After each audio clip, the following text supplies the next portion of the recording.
Welcome back, viewers. Thank you for staying with us and joining me. As I mentioned before break, our lone gentleman, our guest this morning, Mr. Watson Duke, no stranger to us, and he is the political leader of the PDP, Progressive Democratic Patriots. Good morning, Mr. Duke. Good morning, ma'am.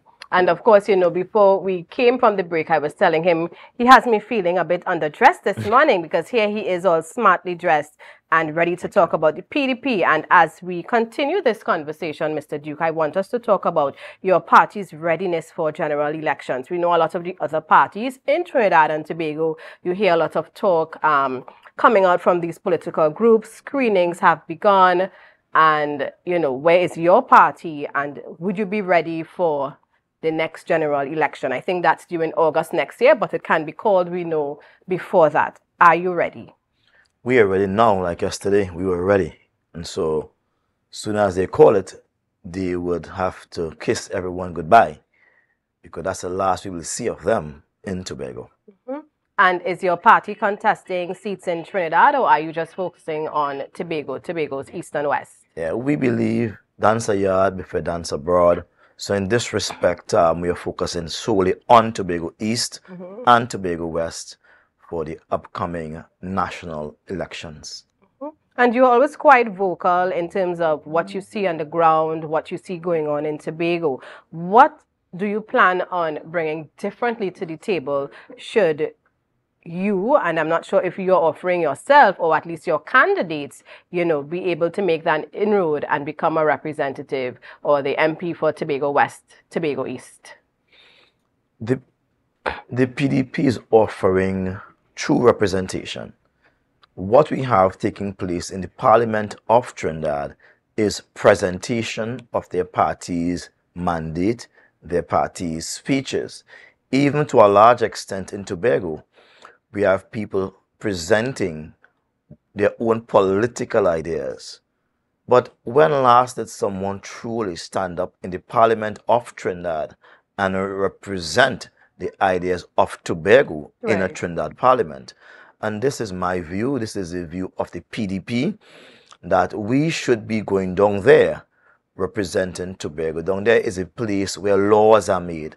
If it is going to be significant, it has to be made in Trinidad. If it's not made in Trinidad, don't take it on.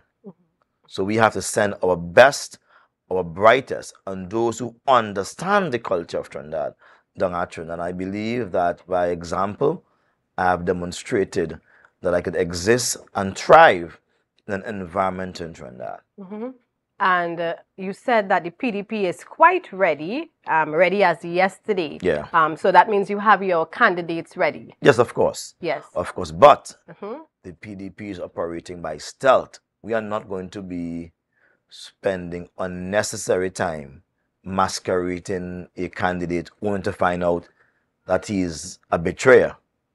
We will, at the closer time to elections, so nominations, we're going to present them, and we're going to have the community they're representing accept or reject them. We have the highest form of democracy. So when we are going to do our launch, we're going to bring the people from the east and the west in one spot.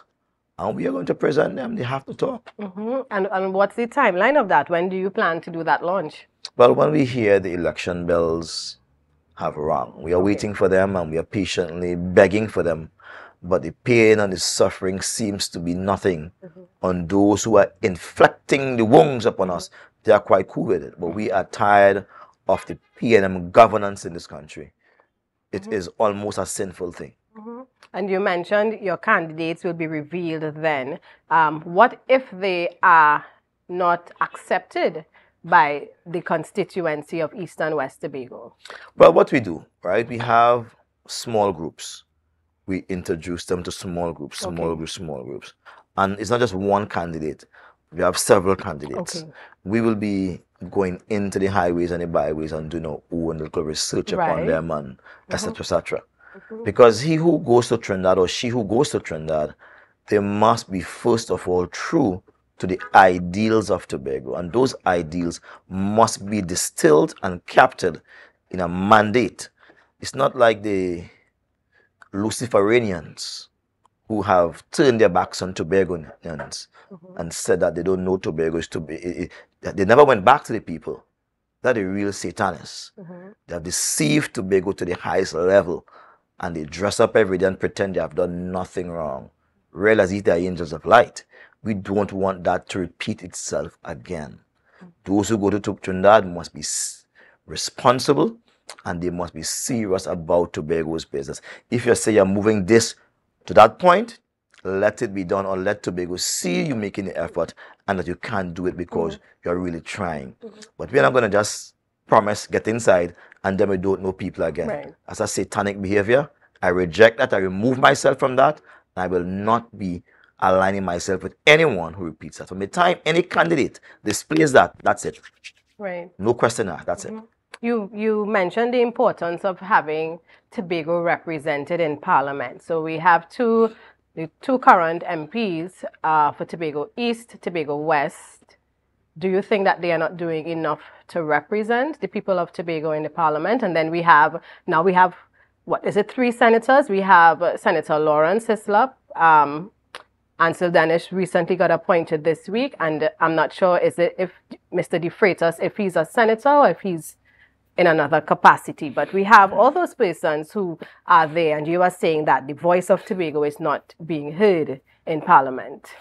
Well, they are maxed out, you know what I mean? They're doing their best, but their best is not the prescribed standard by Tobagonians. They are serving their party, and their party seem to be happy with that. Then again, they are also part of what is called tokenism.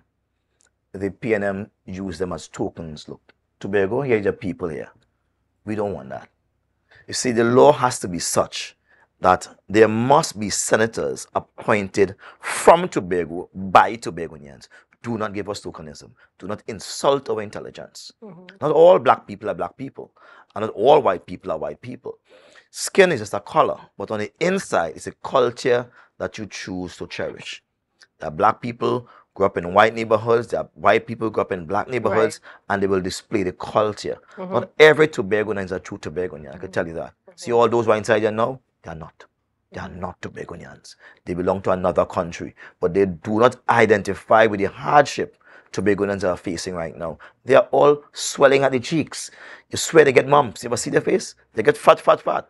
They are not concerned about the mother who cannot provide for her children and the father who is being emasculated at home simply because he's not a provider.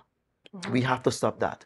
Tobagonians must display their Tobagoness. They must be focused on the people of Tobago and deliver most of all. And there's a lot, of course, with the elections coming up next year, there's a lot of speculation being made by those on, just your average citizen who is just observing.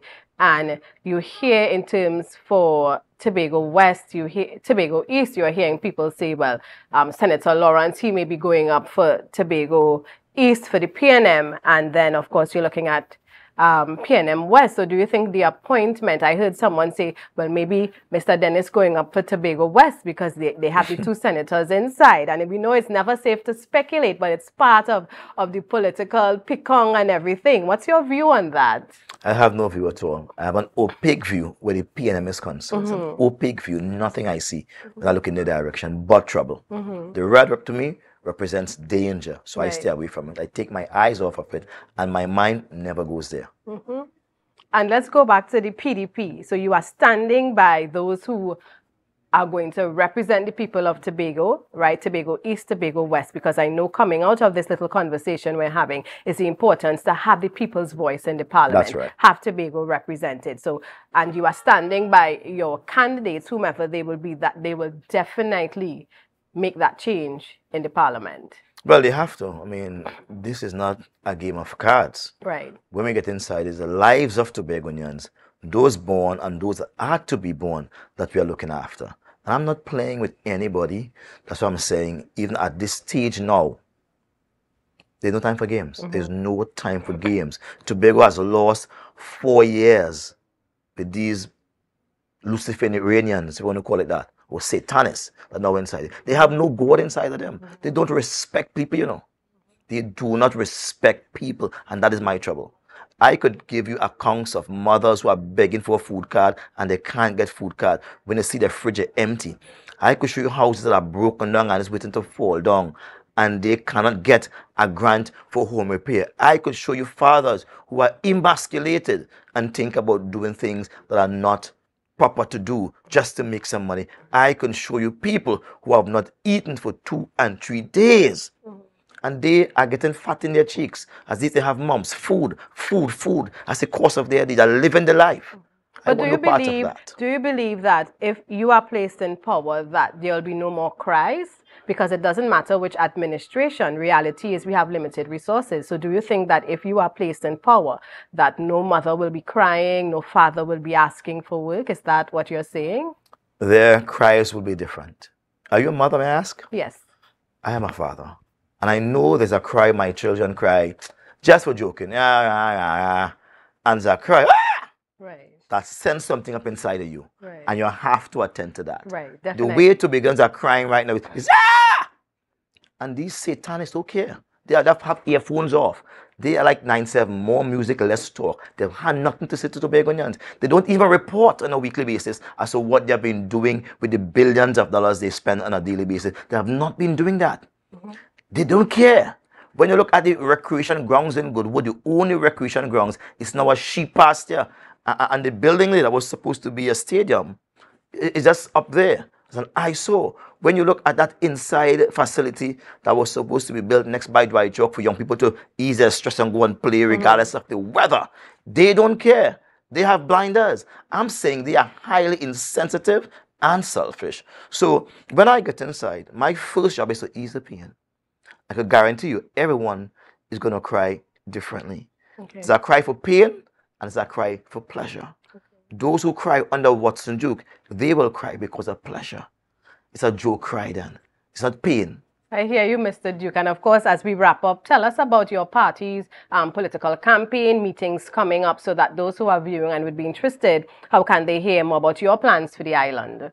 Well, definitely we are running, and this is the first month.